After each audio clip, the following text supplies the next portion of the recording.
Hello everybody, this is part 1 on my video for Splatoon 3's update because Mahi Mahi is gonna get reworked. And you know what? I'm excited. So I'm normal. I'm normal about Mahi Mahi getting reworked. I'm also very normal. I'm very normal about HYDRA getting buffed. I'm I'm extremely normal. I'm I'm extremely normal. Oh, I have a game. Okay. Yay, yay. I'm normal again. Turn 4. Okay. Yep. I'm hoping that people will paint the base because I am a Hydra. I am a Hydra Splatling and I cannot paint bases. Don't body block me, I swear. I have no clue where people are! What? No way. I'm not funny. This is not quippy commentary. I'm being dumb. I'm not good at making quippy commentary when playing games. It's bad. I wanted to be a content creator so bad, and then I tried to do it, and then I was like, this is hard, and then I gave up. Which, yeah, it's hard. But my commentary is nowhere near quippy enough to go and be good. I'm gonna play another game. That was fun. I'm gonna see if I can go and check the patch notes really quickly. Oh! Oh my god.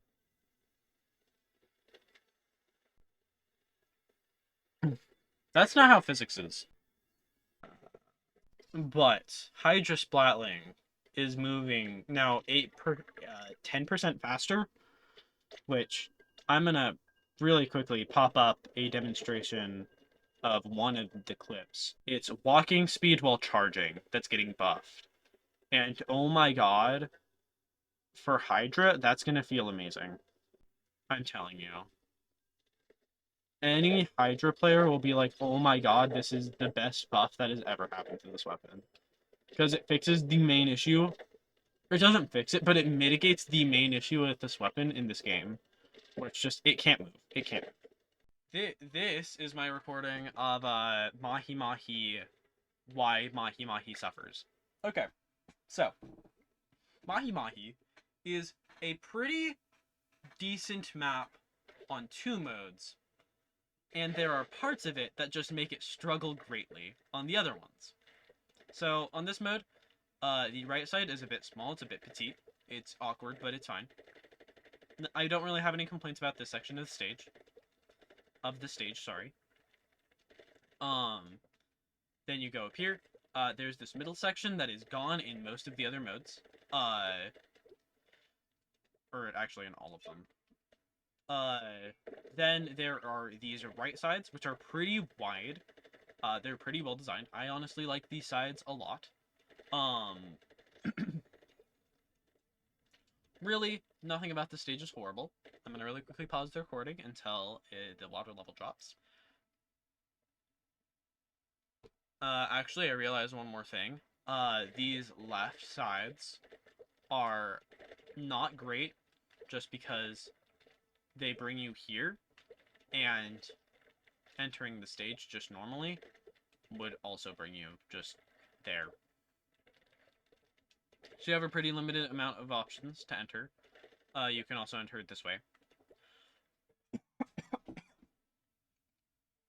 But, yeah, let me really quickly wait until the water level drops. Actually, I literally only have to wait like 6 seconds, so no. Well, that should pass the time. Yep.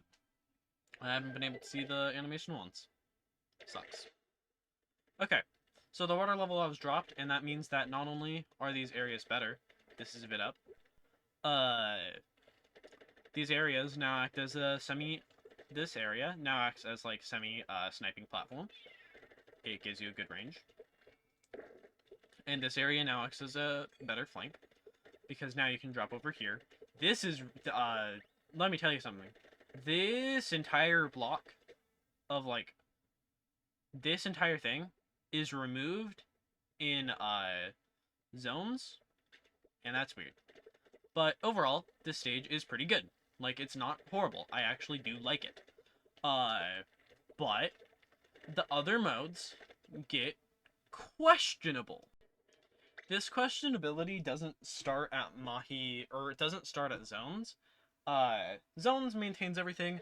It's actually the best version of the stage, because fuck logic, I guess. Uh, but most of the stage is maintained. Most of the stage is maintained. Uh, throughout both. You still have this unique jump that allows you to go and get to places quicker. It maintains a lot of the good aspects of the first Mahi, or of the Turf War Mahi. It allows you to go and go far right. Uh, however, still the most options you have are still way too little. But the water levels goes down, and now your options are improved. You can go to the left, which goes and drops you at a max here, which is very awkward. It's not fun, but it does drop you off somewhere. You can fight on this area a bit. It's pretty nice. You have a little bit of cover, and you can go and continue fighting in closer in if you want. Most of the stage is pretty gun on zones. Nothing really changes too much that aren't positive. This thing makes it so that just flanking across the mid doesn't happen, which makes it so that flanks are far less annoying than they could be. And next is tower control, which I gotta be honest, is just because this stage has zero cover. So in theory, this stage should work all right for tower control the way they laid it out. They expanded the base greatly to go and make room for a tower path. However, they also added this giant water pit. I don't know why they did that. But, like, once I get through this checkpoint, I can explore the stage more. Also, one thing before I release this checkpoint, this jump exists, but it's not good, so I'm ignoring it.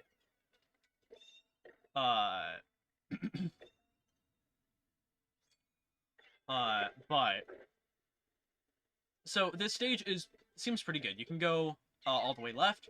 You can go all the way over here. You can jump over there early on. It's not super effective, but you can. And you can go and do this jump back, and you can still go far right. So in theory, you have a lot of options. Unfortunately, backlines will see you anywhere you go. A Hydra sitting here, oh, he sees this entire area. A flank, if they're sitting here, which is definitely the more advantageous spot, he can still see the whole area and hit most of it. And he can also see this left flank pretty unobstructedly.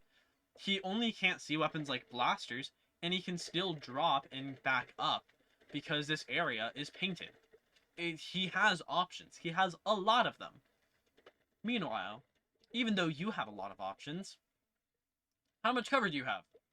You have this block. You have this. You can use this as pretty ineffective cover. You can use it as cover enough to go and, like, jump back to your base. You can use, like, this to stall out the Hydra. Not gonna work against something like a jet. Or ballpoint. If they just see you, if they run out, that's their fault. So what options do you have? The answer is Zuka them, or Booyah them, or literally just do everything you possibly can to displace them. You can't move forward on this stage effectively. If I'm on the tower, if I'm fighting up here, guess what?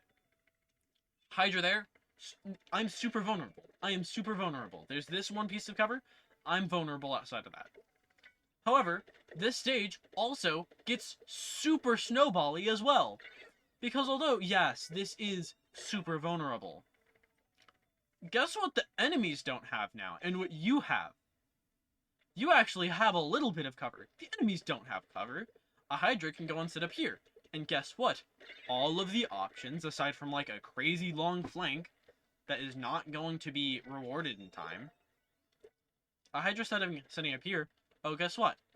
Jump up. Now you can hit there. Now you can hit there. Or now you can hit there. Now you can hit any relevant position. A shooter can go and push up here relatively easily. getting the backline, getting the other backlines. You can go forward, and you can go pretty far forward. This stage is not built for tower control, and I understand that, but it makes it really unfortunate when they try to make it work for tower control. Especially when, overall, I think the tower control layout is actually a little bit better. Just, oh my god, where is the cover? You don't have enough. Okay.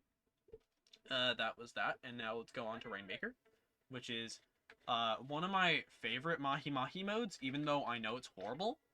I have a really big soft spot for it.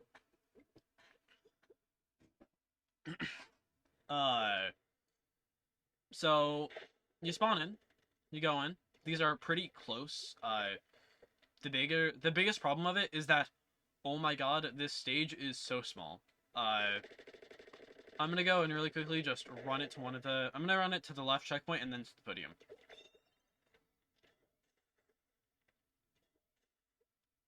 And I'm gonna do this as fast as possible.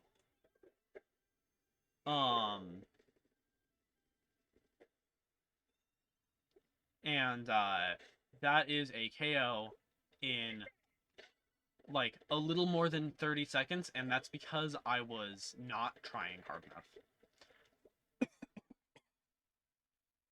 This stage is absurdly quick. And yeah, you have this right route, but it's not available properly until the water level drops. You can go this way, but again, it's not really relevant, and it's very vulnerable compared to the other major route.